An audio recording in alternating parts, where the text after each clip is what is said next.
नमस्कार दोस्तों, अनअकैडमी के इस प्लेटफॉर्म पर आप सभी का स्वागत है, जहां पर हम लोग पेचीदा जितने भी पॉलिटी के कंसेप्ट्स हैं उनको डिटेल में कवर कर रहे हैं और समझ रहे हैं। दोस्तों, आज का जो टॉपिक है वो है फाइनेंस कमीशन को लेकर के। हाल ही में 16th फाइनेंस कमीशन का गठन किया गया था। अरविंद पनगेरिया, जो नीति आयोग के पहले भी वाइस चेयरमैन रह चुके हैं, वो अभी इसके अध्यक्ष बने हैं।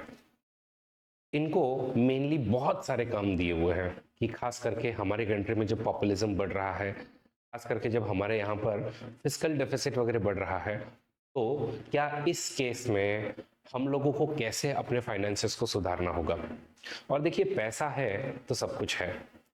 स्टेट्स के बीच में और यूनियन में किस तरीके से पैसा बटेगा, अलग अलग स्टेट्स में कैसा पैसा बटेगा, ये सब काम फाइनेंस कमीशन का होता है बताने का।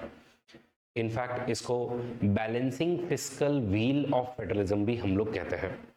चलिए, इस फाइनेंस कमीशन के बारे में एकदम डिटेल में आज हम समझ करके लेते हैं, बट उससे पहले आप सबको बता दूं, अनअकैडमी के चल रहे बहुत ही शानदार ऑफर आप सबको पता होगा। 9th एनिवर्सरी पर 10 दिसंबर को हम लोगों ने एक ऑफर अनाउंस किया था कि आपको आम के आम गुठलियों के दाम यानी कि 50% का ऑफ तो हम लोग दे ही रहे हैं। अपार्ट फ्रॉम दैट, एक्सटेंशन 9 महीने पर 9 महीने का एक्सटेंशन, 12 महीने पर 12 महीने का एक्सटेंशन, 18 पर 18 महीने का एक्सटेंशन। और ये जो ऑफर है ये अब खत्म होगा 23 तारीख को।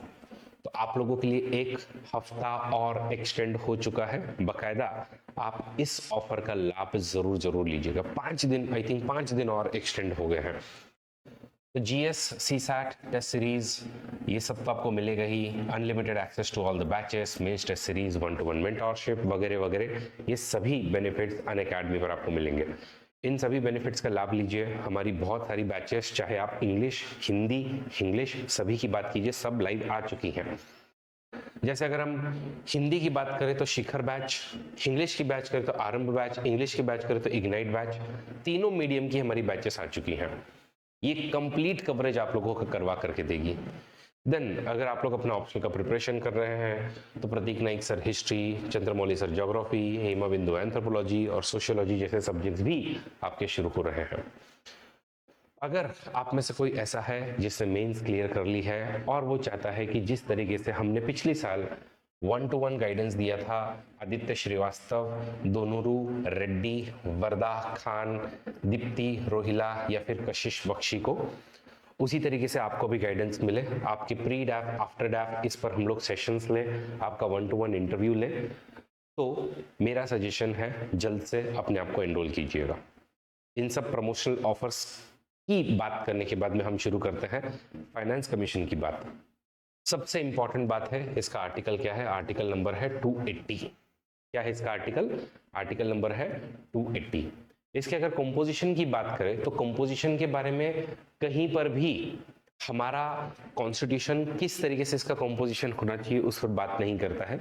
रादर वो कहता है कि पार्लियामेंट को हम लोग हक देते हैं कि वो डिसाइड करे कि इसका कंपोजिशन किस तरीके से होगा, इसके मेंबर्स कौन होंगे, और अगर ये मेंबर्स आ रहे हैं तो उनका क्वालिफिकेशन क्या होना चाहिए। तो इन कुछ बातों पर हम लोग एक बात देखते हैं कि भाई ये फाइनेंस कमीशन का कंपोजिशन होगा, एकदम शॉर्ट में अगर हम लोग बात करें तो एक इसीलिए पार्लियामेंट ने एक्ट इनैक्ट किया और उसके अंदर में हमने कहा कि एक चेयरमैन होंगे और इसके 4 मेंबर्स होंगे जिनको प्रेसिडेंट अपॉइंट करेंगे। किसके रिकमेंडेशन पर? सीधी सी बात है, काउंसिल ऑफ मिनिस्टर्स के रिकमेंडेशन पर ये 5 मेंबर्स को अपॉइंट किया जाएगा। टेन्योर यूजुअली हमेशा प्रेसिडेंट डिसाइड करते हैं। इनको इनफैक्ट टाइम देते हैं कि कितने टाइम के अंदर में आपको ये काम करना है। ओके, तो इनका अपॉइंटमेंट होगा और अगेन अगर इनको रीअपॉइंट करना है तो वो भी प्रेसिडेंट कर सकते हैं, इसमें कोई दो राय नहीं है। बाकी एज आई सेड कि पार्लियामेंट का रोल है selection process as well as qualification decide करना। लेकिन जब इनको हम लोग मेंबर्स बनाते हैं, इनकी क्वालिफिकेशंस क्या होनी चाहिए? तो जैसे चेयरमैन जो भी होंगे, अब अलग अलग चेयरमैन आए हैं। जैसे मैं आपके सामने ये पूरे 16 के 16 फाइनेंस कमीशंस की लिस्ट लेकर के आया हूँ। सबसे पहला फाइनेंस कमीशन हमारा बना था 1951 में, हमारे कॉन्स्टिट्यूशन के आने के बाद में, जो कि 52 से लेकर के 57 तक हम लोगों ने किस तरीके से अपना एक्सपेंडिचर वगैरह करना चाहिए उस पर बात की थी। केसी नियोगी उसके पहले चेयरमैन थे। तो अब अगर कभी पूछा कि भाई कौन पहले हमारे फाइनेंस कमीशन के चेयरमैन थे, तो उतना बस केसी नियोगी के हिसाब से इनको याद रखो, बाकी तो ठीक है, फिर सेकंड, थर्ड, फोर्थ वगैरह जो है वो आते रहे। इस तरीके से हमारे फाइनेंस कमीशन जो है वो टाइम टू टाइम आते रहे और उन्होंने सारे अपने रिकमेंडेशन जो है वो दिए। सिर्फ एक फाइनेंस कमीशन जो है, फोर्थ फाइनेंस कमीशन जो है, उसका आप लोग देखेंगे तो इनके और थर्ड फाइनेंस कमीशन है, इनका ऑपरेशन का ड्यूरेशन थोड़ा सा कम रहा है। बाकी सभी का लगभग जो है वो 5 साल का रहा है, एक्सेप्ट फॉर एनके सिंह का। एनके सिंह ने, जो कि 15th फाइनेंस कमीशन था, तो अभी आप लास्ट के 3 फाइनेंस कमीशन को याद रखिएगा। Doctor Y V Reddy 14th finance commission 2015 से 20 तक इनके रिकमेंडेशंस इंप्लीमेंट हुए। एनके सिंह कोविड के पीरियड में इन्होंने एक इंटरिम रिपोर्ट सबमिट की थी 2020-2021 के लिए, और 2021 से लेकर के 2026 के लिए एक 5 साल की रिपोर्ट सबमिट की थी। और अब अरविंद पनगेरिया जो है, इनका फाइनेंस कमीशन पिछले दिसंबर में, यानी कि आज से 1 साल पहले लगभग 2023 में अपॉइंट कर दिया गया था इनको, और इनके फाइनेंस कमीशन को 2026 से लेकर के 2031 तक के सारे डिस्ट्रीब्यूशन का काम सौंपा गया है। तो इन सब मुद्दों पर तो ये आपके फाइनेंस कमीशन है और इनके चेयरमैन इस तरीके से अपॉइंट होते हैं, वो मैंने आपको बता दिया। लेकिन सिर्फ चेयरमैन नहीं, फाइनेंस कमीशन को हम लोग एक क्वासी जुडिशियल बॉडी कहते हैं। सबसे इंपॉर्टेंट चीज है, it's a quasi judicial in nature. Quasi judicial का मतलब क्या है?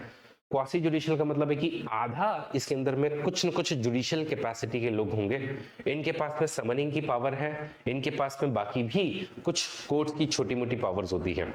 और one of the main reason इसलिए है क्योंकि एक चेयरमैन तो हमको पता है, जो पब्लिक अफेयर्स में उनको एक्सपीरियंस होना चाहिए, क्वालिफिकेशन हमने दिया है।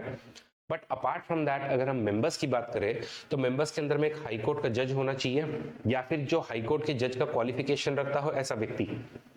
अभी जस्ट पिछला ही सेशन हम लोगों ने हाई कोर्ट के जजेस पर लिया था, तो आप लोग मुझे कमेंट बॉक्स में बताइए कि हाई कोर्ट के जज के क्वालिफिकेशंस क्या हैं, वो आप लोगों को कमेंट बॉक्स में मुझे बताना है। नेक्स्ट बात आती है कि सेकंड मेंबर कैसा होना चाहिए, जिसको एक्सपर्टीज है फाइनेंस एंड अकाउंट्स के अंदर में ऑफ द गवर्नमेंट।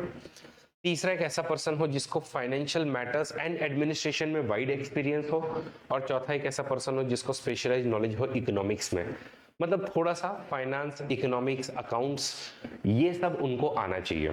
ओके, या फिर पब्लिक अफेयर्स में इनके पास में एक स्पेशल पावर या स्पेशल इन्होंने काम किया होना चाहिए। तो इस तरीके से इनके क्वालिफिकेशंस हैं। फिर इसमें हाईली क्वालिफाइड मेंबर्स क्वालिफाई होते हैं और फिर इन लोग काम शुरू करते हैं अपने रिकमेंडेशन का। बट बात आती है, इन लोग रिकमेंड क्या करेंगे? तो इनको रिकमेंडेशन का जो काम दिया है वो है फाइनेंशियल डिस्ट्रीब्यूशन। तो देखिए, सीधी सी बात है, अभी आप लोग इस केस को जो है वो थोड़ा सा कंसीडर कीजिएगा, आप लोगों को बहुत अच्छे से समझ में आएगा। यूनियन का एक खुद का कंसोलिडेटेड फंड ऑफ इंडिया है। इस कंसोलिडेटेड फंड ऑफ इंडिया के अंदर में इनके पास में टैक्स रेवेन्यू आता है, इनके पास में बहुत सारा नॉन टैक्स का भी रेवेन्यू आता है। हमारे 7th शेड्यूल ने ये ऑलरेडी डिवाइड किया है कि यूनियन को कौन कौन सा पैसा मिलने वाला है और स्टेट्स को कौन कौन सा पैसा मिलने वाला है। तो हमारे स्टेट्स हैं, उनका भी कंसोलिडेटेड फंड ऑफ स्टेट होता है, उनके पास में टैक्स एंड नॉन टैक्स का पैसा उनके पास में भी होता है, लेकिन इनके पास जो आता पैसा है वो थोड़ा सा कम है, मतलब यूनियन के पास में ज्यादा पैसा आता है। इसको हम एक एग्जांपल से समझ करके लिए तो ऐसा मान लीजिए कि मान लीजिए मेरी जो है वो 6 प्रॉपर्टीज है। कितनी? 6 प्रॉपर्टीज है, जिनमें से 2 प्रॉपर्टी एक मुंबई में है और एक दिल्ली के अंदर में है, और बाकी जो है वो 4 प्रॉपर्टी जो है वो छोटे छोटे शहरों में, जैसे कि आप पुणे की बात कीजिए, आप लोग इवन हैदराबाद की बात कीजिए, चेन्नई की बात कीजिए एंड कोलकाता की बात कीजिए। इधर से रेंटल इनकम जो आता है वो हार्डली 1000 में 10,000 रुपए कहीं महीने का आ रहा है, कहीं 15,000 रुपए रेंटल इनकम आ रहा है। लेकिन वही मुंबई वगैरह की जो प्रॉपर्टी है, मंथली मुझे 10 लाख रुपए वगैरह आ रहे हैं, यहाँ पर 20 लाख रुपए आ रहे हैं। तो हुआ क्या है कि कहीं ना कहीं हमारे कॉन्स्टिट्यूशन ने जो ज्यादा पैसे वाला पार्ट है ना वो यूनियन को दे दिया है। जैसे 10 लाख 20 लाख वाली जो प्रॉपर्टी है ना वो यूनियन को दे दी है। इनकम टैक्स हो गया, कॉर्पोरेशन टैक्स हो गया, फिर रेलवेज हो गए, ठीक है, पैसे छापने का काम जो है वो यूनियन को दिया, तो उनके पास में ऑब्वियसली ज्यादा पैसा आता है। स्टेट्स को छोटा मोटा खर्चा दे दिया, छोटा मोटा टैक्स एंड नॉन टैक्स का रेवेन्यू दिया है। तो होता क्या है कि इन दोनों के बीच में हमेशा आप लोगों को एक डिसबैलेंस जो है वो दिखाई देगा। इसको अब बैलेंस करने का काम कौन करेगा? इसको बैलेंस करने का काम यहाँ पर फाइनेंस कमीशन का है। कि भाई इनके बीच में सही पैसा बटे, कि जो भी यहां पर टैक्स का पैसा आया हुआ है उसमें से नेट टैक्स प्रोसीड, मैं क्या कह रहा हूं आपको, शब्द यूज कर रहा हूं net tax proceed. Net tax proceed मतलब क्या, मतलब मान लीजिए अगर मैंने 110 करोड़ रुपए एज अ टैक्स कमाए, लेकिन उस 110 करोड़ को कमाने के लिए मैंने 10 करोड़ रुपए स्पेंड किए थे मेरे इनकम टैक्स ऑफिसर्स के थ्रू, मेरे बाकी के लोगों के थ्रू, तो मैंने नेट टैक्स कितना कमाया, 100 करोड़। तो जो नेट टैक्स प्रोसीड है वो मेरा होगा 100 सीआर का। इस 100 सीआर का डिस्ट्रीब्यूशन मैंने किस तरीके से करना है, इसमें से कितना पैसा मैंने स्टेट को देना है, कितना पैसा यूनियन खुद अपने खर्चों के लिए रखेगा और कितना पैसा इसको नीचे बांटना पड़ेगा। तो ऑन एन एवरेज अब तक के जो रीसेंट फाइनेंस कमीशन है उन्होंने कहा है कि 100 करोड़ में से, यानी कि अगर आपके पास में 100 रुपीज है तो इनमें से लगभग 41 रुपीज आपको नीचे देने होंगे या 41 सीआर आपको नीचे देने होंगे। तो ये इसको हम कहते हैं डिवॉल्व करना, डिवोल्यूशन। ये जो डिवोल्यूशन है ये सिंस ऊपर से नीचे आ रहा है इसलिए हम इसको कहते हैं वर्टिकल डिवोल्यूशन। और वर्टिकल डिवोल्यूशन का मतलब क्या है, वर्टिकल डिवोल्यूशन का मतलब सिंपल है कि किस तरीके से यूनियन से पैसा स्टेट्स के तरफ में बटेगा ये आपने बताना। यूनियन सारा का सारा पैसा खुद के पास में नहीं रखेगा, स्टेट्स को वो पैसा बांटेगा। तो ये होता है आपका वर्टिकल डिवोल्यूशन। प्लीज इस कंसेप्ट को बहुत अच्छे तरीके से समझ लीजिएगा, क्योंकि अगर ये नहीं समझा तो आगे के कंसेप्ट आपको नहीं समझेंगे। उसके अलावा अब ये वर्टिकल डिवोल्यूशन में आपने कहा कि मैं 41 करोड़ रुपए नीचे बांटूंगा, लेकिन इनमें से महाराष्ट्र को कितना पैसा जाएगा, गुजरात को कितना पैसा जाएगा, राजस्थान को कितना पैसा जाएगा, तमिलनाडु को कितना जाएगा, मिजोरम को कितना जाएगा, मणिपुर को कितना जाएगा, नागालैंड को कितना जाएगा, ये कैसे डिटरमिन होगा। तो इसके लिए इन लोग एक और फॉर्मूला यूज करते हैं, अलग अलग इनके फॉर्मूला है। इनफैक्ट मैं आपको एक फॉर्मूला यहाँ पर दिखाऊंगा अभी। जो 15th फाइनेंस कमीशन ने जो फॉर्मूला यूज किया था और उस पर यूपीएससी ने सवाल तक किया हुआ है, वो फॉर्मूला मैं आपको बताऊंगा अभी। तो इसके अंदर में इन लोग जो फॉर्मूला यूज करते हैं कि भाई इनकी पॉपुलेशन कितनी है, उनका लैंड का एरिया कितना है, इनके पास से फॉरेस्ट कितना है, इसके फॉर्मूले के बेसिस पे वो लोग बेसिकली इसमें पैसा बांटते हैं। ये जो पैसा बांटने की प्रक्रिया है इसमें से 41 करोड़ में से 2 करोड़ में भी मान लो गुजरात को मिल रहे हो, 3 करोड़ में भी राजस्थान को मिल रहे हो, 1 करोड़ तमिलनाडु को मिल रहा हो, 2 करोड़ रुपए मणिपुर को मिल रहा हो, ये कैसे डिसाइड होगा और ये कैसे बटेगा, इस बांटने की प्रोसीजर को, सिंस ये हॉरिजॉन्टल है तो इसको हम लोग कहते हैं हॉरिजॉन्टल डिवोल्यूशन। एकदम सिंपल सी भाषा है। What are we going to tell? Horizontal devolution मतलब पैसा, ठीक है, पहले between the union and states और बाद में बिटवीन द स्टेट्स कैसा बटेगा, ये बताने का काम किसका है? आंसर इज मेन काम ये फाइनेंस कमीशन का है। अब अगर हम लोग हमारे मेन मुद्दे पर आए तो आप लोग देखिएगा इसके अंदर में क्या लिखा हुआ है। इसके अंदर में लिखा हुआ है कि देखिए सबसे पहला काम जो है वो ये है फाइनेंस कमीशन का, तो constituted by the president every 5 years और अर्लियर। फर्स्ट काम जो है वो है distribution of taxes, the distribution of net proceeds of taxes to be shared between centre and the states. Centre and the state का मतलब क्या हुआ? सेंटर एंड द स्टेट का मतलब हो गया वर्टिकल डिवोल्यूशन, जो कि आप सबको पता है कितना है, 41% usually. And then allocation between the states, allocation between the states मतलब क्या हुआ? इसका मतलब हुआ हॉरिजॉन्टल डिवोल्यूशन। ठीक है, ये किसके बीच में होगा? ये होगा अमंग्स्ट द स्टेट। किसके बीच में होगा ये? Amongst the state. ठीक है, तो ये दो काम है और इसके लिए फॉर्मूला अगर मैं आपको बताऊं तो ये देखिए 14th फाइनेंस कमीशन का और 15th फाइनेंस कमीशन का दो फॉर्मूलाज आप लोग जो है यहाँ पर देख रहे हैं। For example 15th finance commission का देखते हैं तो इन्होंने इनकम डिस्टेंस को 45% वेटेज दिया था। किसको कितना पैसा मिलेगा? पहले इनकम डिस्टेंस देखिए। Now the question comes, what is income distance? मान लीजिए हमारे नेशन की एवरेज इनकम 5,000 रुपए है, लेकिन इनमें से कुछ स्टेट जो है उनकी एवरेज इनकम 7,000 रुपए आती है और कुछ स्टेट्स है जिनकी केवल 1,000 रुपए आती है। ओके, तो क्या हुआ? इनका इनकम डिस्टेंस ज्यादा है, इनको इसमें ऑलमोस्ट जैसे महाराष्ट्र जैसा स्टेट हो गया, तमिलनाडु जैसे स्टेट हो गए, जिनके पास में प्रोडक्शन की एक्टिविटी ज्यादा है, इन लोगों को यूजुअली ये इनकम डिस्टेंस का पैसा नहीं लगेगा, लेकिन मणिपुर, मिजोरम, राजस्थान, बिहार ऐसे जो स्टेट्स हैं उनका इनकम डिस्टेंस ज़्यादा होगा, तो इनको थोड़ा ज़्यादा पैसा मुझे देना पड़ेगा। सीधी सी बात है, जो कम कमा रहा है उसको थोड़ा आपको पैसा ज़्यादा देना होगा। जिसकी पॉपुलेशन ज़्यादा है उसको ज़्यादा पैसा जाएगा, 15% वेटेज दिया है। एरिया जिसका ज़्यादा है उसको 15% वेटेज दिया है। जो भी फॉरेस्ट एंड इकोलॉजी पर काम कर रहा है 10% वेटेज उसको दिया है। और जो भी फैमिली प्लानिंग पर फोकस कर रहा है उसके लिए 12.5% इन लोग जो है वो पैसा डेडिकेट करेंगे। और जो टैक्स बढ़ाने का काम करेंगे 2.5% उस पर, और इस तरीके से 100% पैसे का डिवोल्यूशन होगा। तो ये कुछ क्राइटेरिया फाइनेंस कमीशन ने बताए थे, जिसके बेसिस पर क्या होता है, सबसे पहला वाला काम किया जाता है, that is distribution of taxes. I hope सभी लोगों को पहला मुद्दा बहुत अच्छे से क्लियर हुआ फाइनेंस कमीशन का। अब हम लोग बढ़ते हैं सेकंड मुद्दे की तरफ में, वो है ग्रांट इन एड। की फाइनेंस कमीशन का सेकंड काम क्या है, अनुदान। अनुदान के बारे में आपको बताना।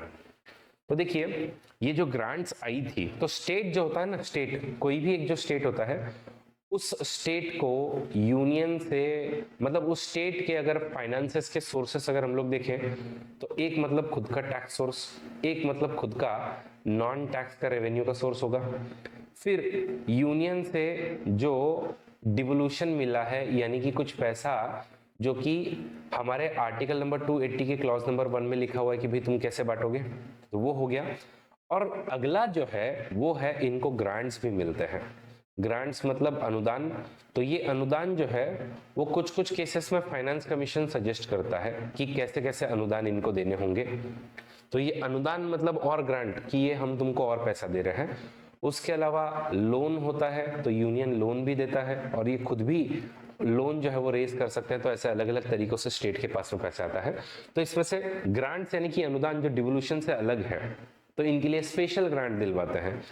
तो वही ग्रांट इन एड किसको कितनी मिलनी चाहिए, कि भाई किसी ने कोई स्कीम इंप्लीमेंट की है, किसी के यहाँ पे कोई अलग प्रॉब्लम है, किसी के यहाँ पे डिजास्टर ज्यादा होता है, उनको ज्यादा ग्रांट दीजिए। ये सब काम, सेकंड काम फाइनेंस कमीशन का है। तो फाइनेंस कमीशन के 4 काम है, उसमें से पहला और दूसरा हमने देख लिया। तीसरा जो काम आता है आपका वो है ऑगमेंटेशन ऑफ स्टेट का कंसोलिडेटेड फंड। स्टेट जो है उसका कंसोलिडेटेड फंड है, तो इस कंसोलिडेटेड फंड को भी जरा ढंग से बनाना, ऑगमेंट करना, ताकि वो भी नीचे इसी तरीके से उनकी म्यूनिसिपैलिटीज और उनके जो पंचायती राज इंस्टीट्यूशंस है उनको पैसा बांट सके। तो ये तीसरा काम है कि उनकी कैसे हम लोग ये वाली हेल्प करवाएं। अगला जो काम है वो है, और भी कोई मैटर अगर प्रेसिडेंट उनको सजेस्ट करते हैं कि आप इस पर फोकस कीजिएगा, तो ये सब काम भी फाइनेंस कमीशन करता है।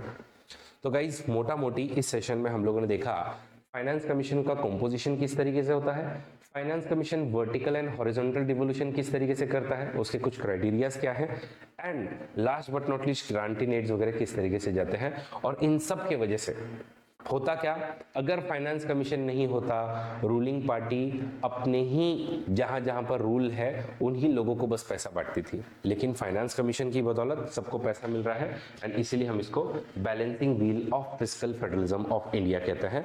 मैं सभी को सजेस्ट करूंगा कि ये वाला टर्म भी आप लोग चैट बॉक्स में अभी के अभी कमेंट करें। ठीक है, तो ये कुछ फाइनेंस कमीशन को लेकर के हमारे सारे के सारे मुद्दे थे जो आई होप आप लोगों ने एंजॉय किए। लेकिन अब थोड़े से एक अभी के चल रहे टॉपिक पर हम बात करेंगे, और वो है कि गाइस 16th फाइनेंस कमीशन जो है, ठीक है, 16th फाइनेंस कमीशन जो है उसको किन चीज़ों का ध्यान रखना होगा। प्रवीण बनगेरिया साहब जो हैं, तो वो अब इसके ऑलरेडी चेयरमैन है। आने वाले समय में इन्होंने, बिकॉज देखो हो क्या रहा है, आप अब किसी भी स्टेट में चले जाइए, हर तरफ में पॉपुलिस्ट स्कीम ला रहे हैं। ओल्ड पेंशन स्कीम जो कि हमारे स्टेट के एक्सचेकर है उस पर ऑलरेडी भार डाल रहा था, हर कोई उस तरफ में रिवर्ट करने की कोशिश कर रहा है। हर कोई लाडली बहन योजना जिसमें 2121 रुपए हर एक महिला के घर में ऑटोमेटिकली घर पे बैठे बैठे आएंगे, कोई काम नहीं करना है आपको। अब ऐसे स्कीम्स चल रहे हैं। अपार्ट फ्रॉम दैट अगर हम देखें तो लोग डेट पे डेट माफ कर रहे हैं, किसानों के डेट माफ कर दो, इसके डेट माफ कर दो। उनकी वजह से फिस्कल पोजीशन पंजाब जैसे स्टेट की, या फिर आप लोग बात करेंगे आंध्र प्रदेश, तमिलनाडु, इन सब स्टेट्स की हालत खराब हो रही है। इकोनॉमिक डिस्टॉर्शंस हो रहे हैं। एफडीआई में लगभग -10% इस बार जो है वो एफडीआई हुई है, मतलब कम आई है, 10% से इस बार एफडीआई कम आई है, जॉब ग्रोथ नहीं हो रही है और प्राइस कंट्रोल नहीं हो पा रहा है। इवन गवर्नमेंट का करप्शन इंडेक्स अगर हम लोग देखें तो उसके अंदर में ट्रांसपेरेंसी इंटरनेशनल का जो रैंक आया था वो उसमें हम लोग 85th रैंक पर है। ओके, मतलब क्या, मतलब ट्रांसपेरेंसी डिक्लाइन हो रही, करप्शन बढ़ रहा है। इन सभी चीज़ों को कहीं ना कहीं 16th फाइनेंस कमीशन को टैकल करना होगा। अदरवाइज वही बात है कि हर किसी को बांटो, फ्री फॉर ऑल, इन लोग तो पावर में आते जाएंगे और हम लोग हमारी फ्यूचर पीढ़ी उसको बर्बाद करके छोड़ेंगे। ठीक है, तो इसीलिए गाइस मेरे हिसाब से हम लोगों ने अब जो है फाइनेंस कमीशन को सीरियसली लेना होगा और फाइनेंस कमीशन के आई होप सभी लोगों को फंक्शंस वगैरह बहुत ही अच्छे तरीके से क्लियर हो गए हैं। बाकी आप सबके सामने ये वाला मेरा एक ऑफर जो है वो आप लोग देख ही सकते हो कि ये ऑफर लगभग 23 दिसंबर तक एक्सटेंड हो गया है। प्लीज़ इसका लाभ जरूर लीजिए। कोड आपको जो यूज़ करना है वो है Aravinda. Thank you so much for joining. Video को लाइक कीजिएगा और कमेंट जरूर कीजिएगा कि आपको पसंद आया नहीं। जय हिंद, जय Bharat and let's crack it.